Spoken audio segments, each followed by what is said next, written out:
You are watching Mr. Ask Me Anything. In this video series, I am going to talk about the doctrine of prospective overruling. Let us come straight to the explanation.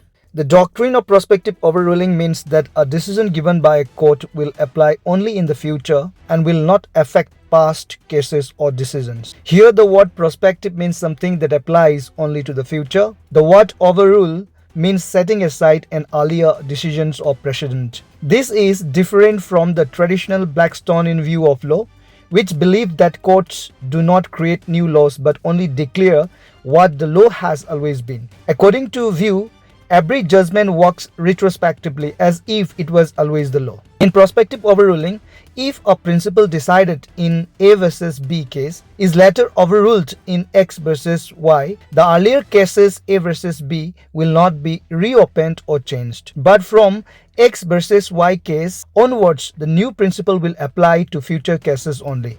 So prospective overruling protects past decisions but changes the law for the future. To understand prospective overruling better, it is important to compare it with retrospective overruling and retroactive overruling. Generally, courts' precedents operate in two ways, but sometimes a mixed form is also seen.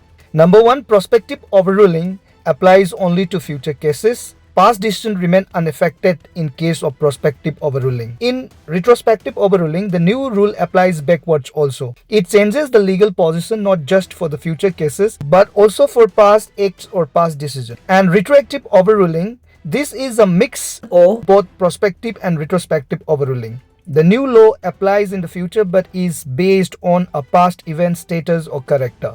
Let us try to look to the Supreme Court explanation in Vineeta Sharma case. Prospective law works from the date it is passed, creates new rights for the future. Retrospective law works backwards. It takes away or changes rights that people already had under old laws. And retroactive law applies in the future, but its effect depends on some events or status that happened in the past. Let us look to the examples. Prospective precedent or prospective overruling. In this condition, if Supreme Court declares in 2025 that no more reservation in promotion, it will apply only to future promotion, not to those already granted. Let us look to retrospective precedent or retrospective overruling, that if in 2025 Supreme Court says a particular taxes was unconstitutional since 2020, even taxes collected earlier than 2025 must be returned but not before than 2020. In condition of retroactive precedent or retroactive overruling, if a 2025 judgment says all teachers appointed before 2020 without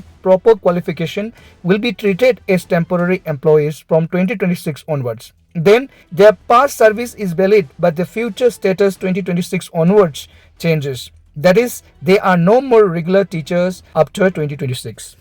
Now let us look to the Indian position in relation to this prospective overruling.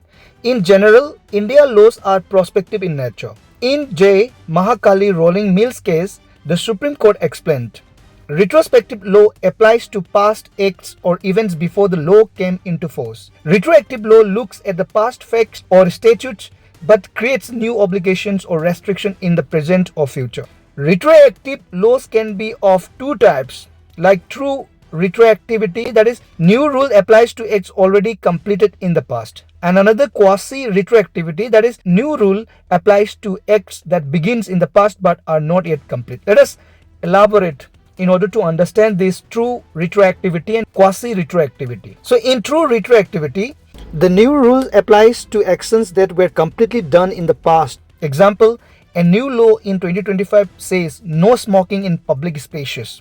If someone smoked in public in 2020, before the law, the new law can still punish them because the rule applies to past actions. Now, when we are looking to this quasi-retroactivity, the new rule applies to actions that started in the past but are still happening or not yet finished. For example, a new law in 2025 says no smoking in public spaces. If someone started smoking in public in 2023 but is still smoking in 2025, the new law can apply to them because the act smoking in public is still ongoing. So what is the key differences between this true retroactivity and quasi-retroactivity? Let us see. True retroactivity applies to things that already happened even if it was long ago. Quasi-retroactivity applies to things that started in the past but are still ongoing, like unfinished actions. So finally, in short, we come to know that prospective applies to future only and retrospective applies to past and future both. Retroactive applies future operation but depends on past events. Some important points to be remembered. Prospective overruling applies in both civil and criminal law. Retrospective overruling applies in civil law but not allowed in criminal law if it harms the accused. Retroactive overruling applies in future but linked with past events. Therefore, all new criminal laws operate prospectively because of Article 20 Clause 1 of Indian Constitution.